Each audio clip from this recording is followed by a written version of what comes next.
Excuse me, please.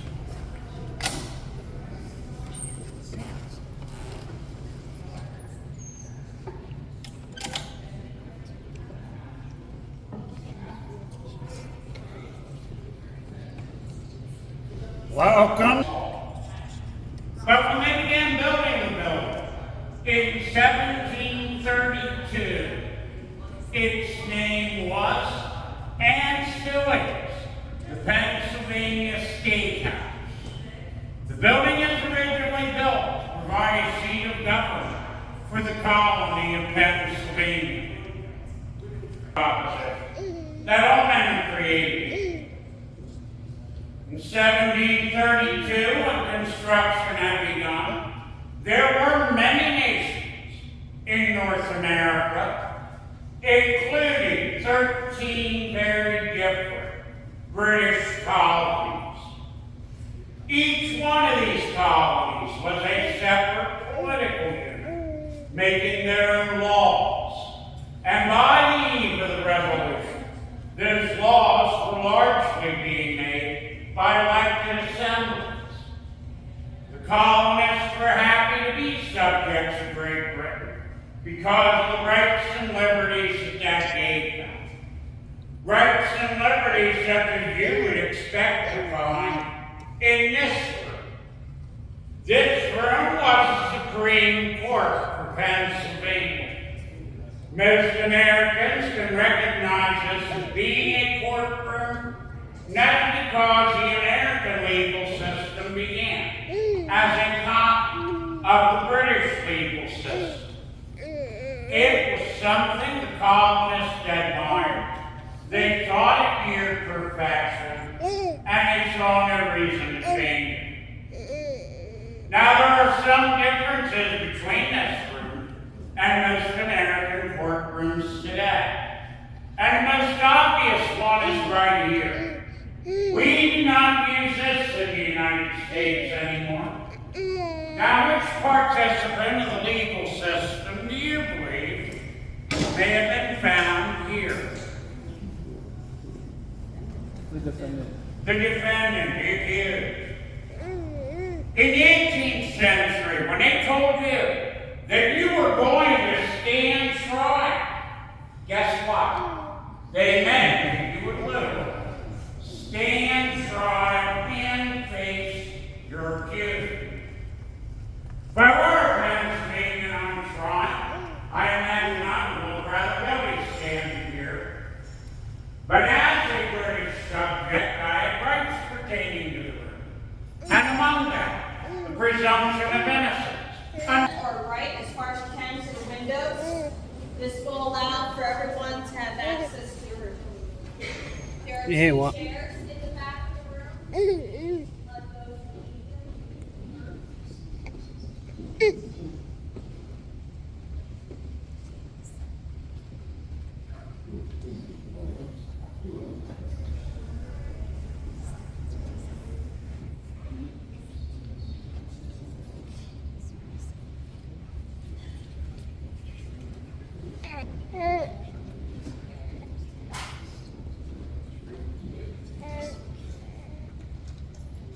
Pennsylvania State House, home to the Pennsylvania Assembly.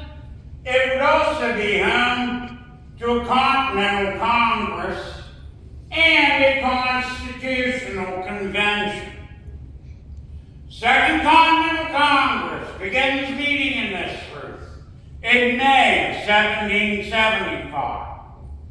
We believe they were seated each colony to a table, geographically, from north to south, beginning with New Hampshire in that corner, ending in Georgia in that corner. And they have a war on their hands because fighting had broken out in Massachusetts between New England militiamen and British regular troops on April 19th of 1775. A war that spreads to all 13 colonies, and a war about our rights as British subjects. At this point, there's only a handful of delegates in the room with the I word. But that changes significantly in January of 1776 with the publication of a pamphlet called Common Sense, written by Thomas Paine, and pointed out such things as Americans can and should be able to govern themselves. Common sense changes American opinion so much that on June 7th, it is a very confident Richard Henry Lee of Virginia who stands to present the following resolution. Be it resolved that these United Colonies are, and ever not to be, free and independent states, that all allegiance to the British Crown is and ever not to be, totally dissolved. With those words, the contractions begin. But there are men in the room who are not ready for this, so a couple things will happen. First, it's agreed that any vote for independence should be unanimous. And that makes sense. If you are 13 little colonies fighting the greatest military on earth, you better be in it together. The moderates will stall the vote for 3 weeks. As a concession, they will allow a declaration of independence to be written just in case they need one. 3 weeks come and go, and the big day is July 4th. Trick question. July 2nd. The debates begin on the 1st of July. Right away, there are 3 states opposing independence. The debates continue into the next day, and they are dominated by John Adams of Massachusetts. On the afternoon of July the 2nd, independence is voted for in this room. Well, you might be thinking, what about the 4th? That all had to do with that declaration. The delegates will spend more than 2 days making more than 70 changes to Thomas Jefferson's original text. Some of the changes are minor. There were men who objected to calling the king a tyrant. Some have serious consequences. An entire paragraph condemning the Atlantic slave trade is removed.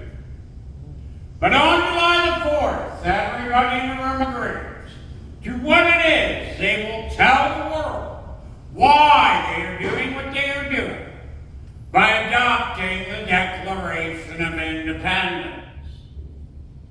Then there was no CNN to cover events live. Americans tended to believe what they read. That is how we come to celebrate it on this day.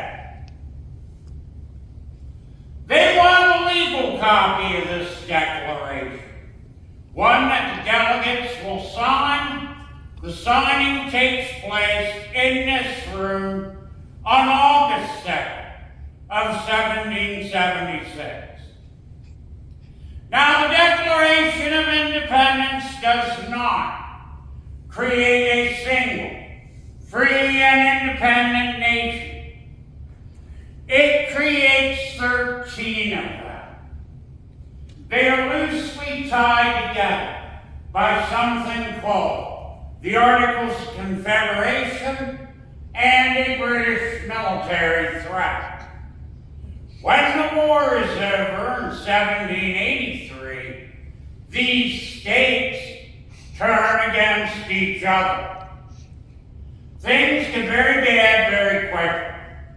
So much there's a call for a convention to meet in this room, beginning in May of 1787, to fix the articles.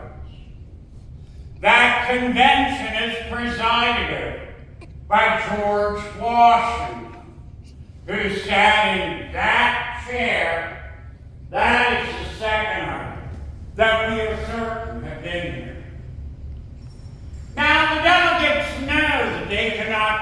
the articles that they will need to create a new form of government. Because they are exceeding their instructions, they will meet in secret with the doors and windows closed. But on September 17th, 1787, prepared for signing at the front of the room, is the Constitution of the United States. It is a rather unique form of government. The preamble begins, "We the people of the United States." This is power, and it starts with you, the people. It is given to the top. It is not from the top down. But in 1787, that did not include all the people. Still, the men in the room had created America, because into this they had put a mechanism for change. And that would allow this Constitution to come alive and to grow as we grew and matured, both as a nation and a people. It changed as